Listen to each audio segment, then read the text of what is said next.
Greetings, Bridgewater State University School of Social Work field seminar students. My name is Dr. Judith Willison. I'm an associate professor at the Bridgewater State University School of Social Work. And this webinar will be about when trauma doesn't heal, from victim to abuser. And the learning objectives are that students will be able to identify trauma-related risk and protective factors related to violence, that students will learn about the links between surviving violence and perpetrating violence, and that students will demonstrate an understanding of a narrative approach to preventing and responding to violence that combats stereotypes and assumptions. So first, I'll tell you a little bit about me, because I'm going to be sharing some of my clinical examples with you today. I worked for 22 years as a forensic social worker in the criminal justice and juvenile justice systems, primarily with individuals who had used violence against others and quite often against themselves. And I'll be talking with you today about some of my experience with those individuals who were living with mental illness and substance use disorders, as well as poverty and other risk factors. I want you to begin this webinar by thinking about, what does violence mean to you? In our culture, we think about violence in a very dualistic way. You're either violent or nonviolent. You're either bad or good. And if you're violent, you're evil. And we demand accountability from abusers, but not in a genuine way, because the way that we punish violence doesn't actually equate with accountability. So we're going to talk about accountability today. It also doesn't take into account the structural violence that is committed towards individuals in our society every day, including mass incarceration, economic and racial segregation, the military culture, police culture. If we think about structural violence, we understand the links between trauma, cultural construction of violence, and the use of violence towards other people. So one thing that can be helpful is to think about, what do we bring to the work in this area? So think about one belief you have about violence. And this could be, for example, violence is necessary to protect yourself. Violence is always a choice. Violence is supported by our cultural norms. Think about the assumptions that underlie your beliefs about violence and how they might impact social work. So for instance, if we think that a perpetrator of violence can never change and is always dangerous, how would that impact our working with parents who had used violence against their children? We might think that violence is acceptable if we're protecting ourselves or someone we love, but we always have stereotypes and preconceptions about who typifies a victim and who typifies an offender, when in fact that's not accurate, that many people who perpetrate violence were also victims of violence themselves. We have limited information about structural violence, and the biases that we have developed through the cycle of socialization, the media, and other cultural forums impact how we work with people who've used violence. So important to think about that. So in this talk, from victim to abuser, when trauma doesn't heal, we need to think about, how do people get to that point? So there's really three options when trauma occurs. Something potentially traumatic happens to someone, abuse, neglect, community violence, etc. And most people, 75% of people, don't develop a trauma response. We don't see those people. They don't need us. We see the 25% who do develop a trauma response. Of those who develop a trauma response, a good portion of those recover, and they recover either through treatment or through community and family and friend support. And then there's a small group, a subgroup of people who don't recover from trauma. And in that group, there's an even smaller subgroup of people who don't recover from trauma and end up using violence against other people. Now, it's important to understand trauma as only one risk factor. for violence. And the vast majority of people who experience violent victimization of themselves do not use violence. And that's because there are protective factors in their lives, both internal and external, that can deter violence. So we're going to use a risk and protective factor framework to talk about violence. And they've been identified through the research. What are the risk factors for engaging in violence? And we call these sometimes etiologic factors. So this means, what is the source? What is the cause of someone's using violence? And there are risk factors and protective factors, and we're also going to look at the role of resilience. So you've learned about trauma, you understand what trauma is, and you understand that it comes in many different forms. You've also learned about protective factors and how they tie into skills and resources and how they can counteract risk factors. So I'm going to share with you the story of a young man that I worked with as his therapist at a prison hospital, and I'll call him James. And when I was working with him, he was in his mid-20s. I saw him in individual therapy for 7 years. And he was accused of assaulting a 7-year-old girl in an elevator by trying to strangle her with a rope. Unimaginable, horrible crime. And so during the course of therapy with James, I began to learn about his unresolved trauma and the role it played in his use of violence. Eventually, he described what were pre-verbal memories of being physically abused in his crib. It was the first time that I had heard that kind of report from a client. He had then lost his only close friend to extreme violence when she was decapitated in front of him when they were 8. His mother had been abusive toward him throughout his childhood and adolescence. He lived a life of poverty, had very few protective factors, no other adults in his life that were caring for him. He didn't do well in school and dropped out. And he developed severe depression. He was using drugs and alcohol every day.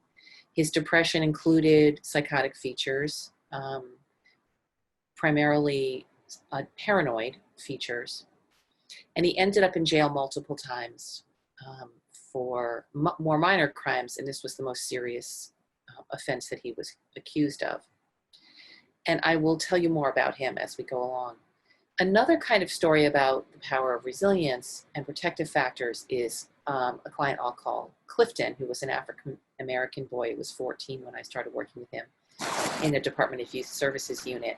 And he was part of a group of boys who broke into someone's home to engage in a robbery. And turned out the man was home, and the boys killed the man. Now, Clifton was not part of the murder, but because of certain laws around joint venture, he was convicted of murder because he was there, even though he tried to talk the boys out of it.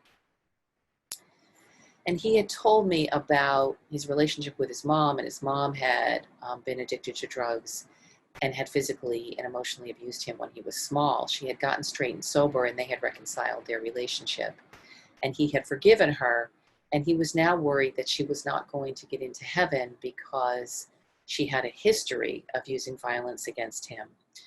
He was very close to his mom, and he also had the protective factor of his grandmother, who had helped to raise him. And so he did not end up engaging in violence during that crime. He chose not to participate with the other boys in a violent event, partly because of the protective factors that he had. So it's part of our role as the social worker with clients who've used violence to identify risk and protective factors, to understand the person's use of violence. Understanding is not excusing.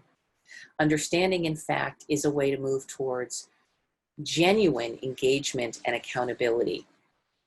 So we need to understand the client's unique set of strengths, risk, and protective factors, and what components of protection they have in their community, in their family, in their schools, in their workplaces. So taking into account how violence has its roots in the social context and the social construction of violence, today we're going to talk about interpersonal violence. So we're talking about the small group of people who've not recovered from trauma, and recovery from trauma really means there's been an efficient and balanced functioning of the brain is resumed, because we're going to think about neurobiology today. Lack of recovery can look like a constant state of hypervigilance, a flight or fight response, what some authors have called the chemistry of terror, which are the neurochemical effects of trauma. And if there are attachments to other people, like with Clifton and his grandmother and even his mom, someone is more likely to recover from violence. Research shows us that childhood maltreatment, witnessing family violence, parental substance use, and/or criminality correlate with violence in adulthood for men and women.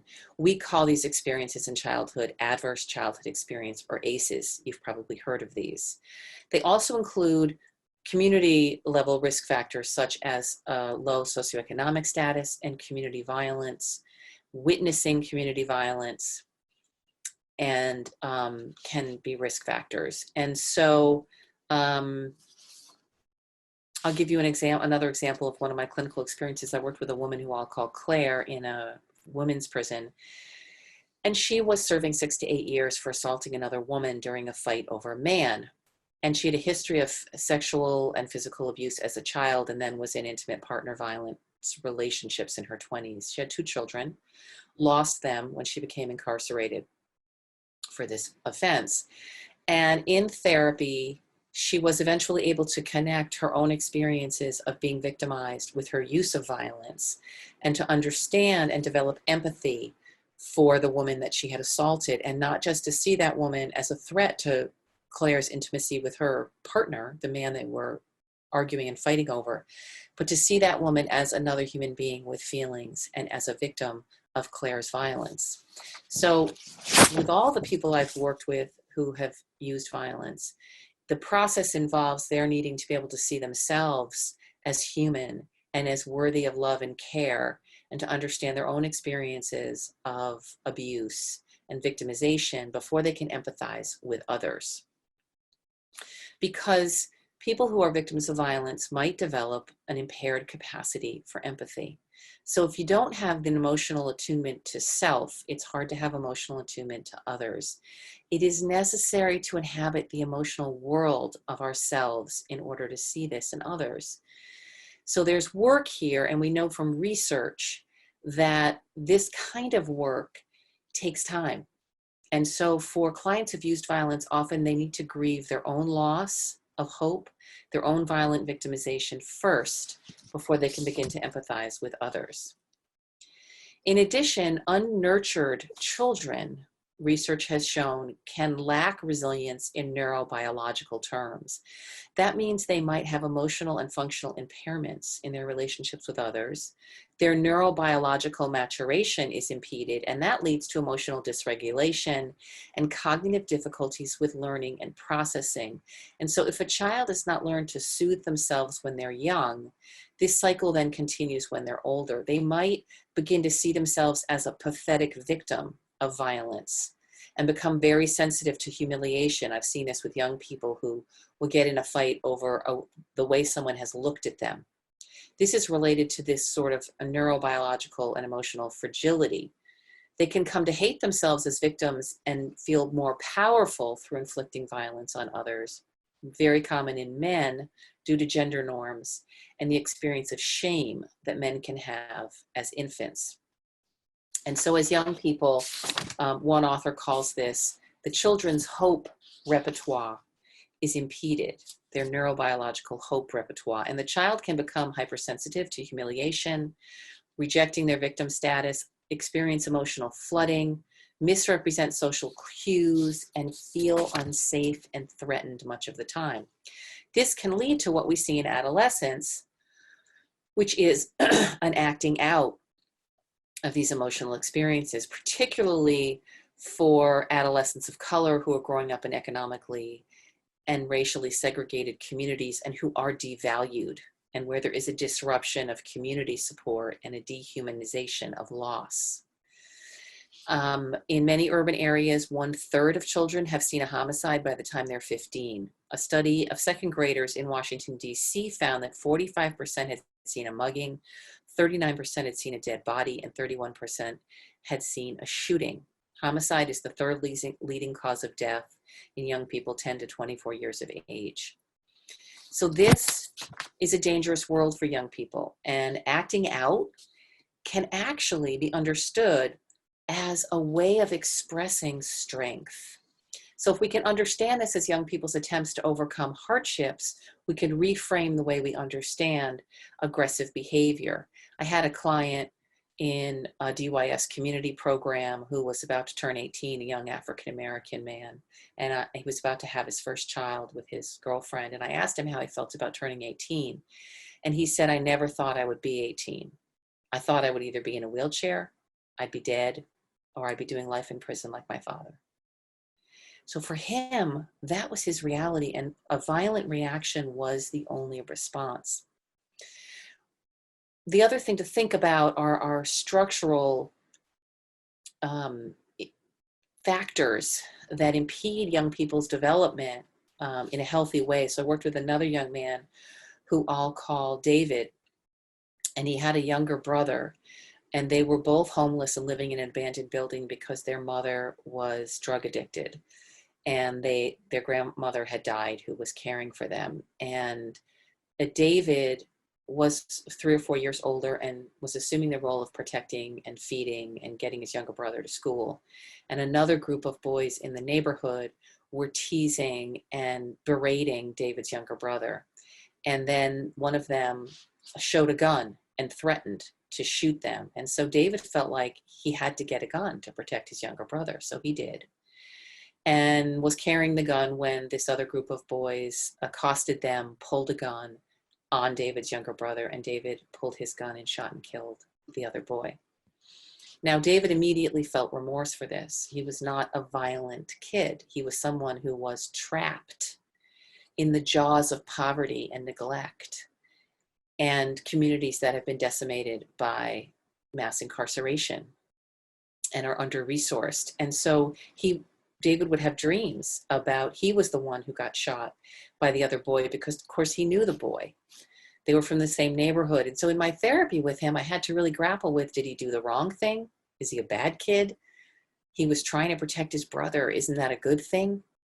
And I had to understand the impact of trauma, poverty, racism, homelessness that left Patrick vulnerable to violence. So understanding the roots of violence can help us protect from future violence. So let's turn a little bit to the therapeutic work with people who've used violence. It's really a dialectic. On the one hand, we validate their experience of abuse, neglect, and trauma. On the other hand, we continually and tenaciously invite them to take responsibility for their violence and to become nonviolent and to understand the suffering they imposed on others. And we need a conceptual framework to help us understand this work. So a dialectic is holding two apparently contradictory things at the same time. And that's what the experience is like. Because with David, for instance, I could swing to the side of, it's not David's fault. He was a good kid. He didn't mean to do it. Okay, but he still pulled the trigger and killed someone. On the other hand, with James, I could say he's just a dangerous guy. I could pathologize him. And I could be thinking about his victim, who's this young girl, and really empathizing with her. And in fact, the way to do work with people who've used violence is to hold both of those simultaneously and to be in the middle. I felt like the victim always had to be in the room with me emotionally and cognitively so that I could work to help the individual take responsibility for their act. But I also had needed to empathize with the person, the client who used violence. And so this empathic connection to someone who's not only a victim but a perpetrator is complicated. What does it say about me that I could develop a caring relationship and find admirable qualities in someone who'd enacted such terrible violence? So it's emotionally complex. Let's return to James. So over time, James became very attached to me in therapy. He got on stabilizing medication. His paranoia and depression decreased. He started working in the prison hospital. He made a friend. He was beginning to acclimate, to feel safe, and his intense shame surfaced. So it was not just the crime he was accused of, but he started to tell me about intimate partner violence he'd enacted on girlfriends and other fights he's been in the community. He was a shy person. He was sad. He was scared of being in prison. He was hopeless and often suicidal.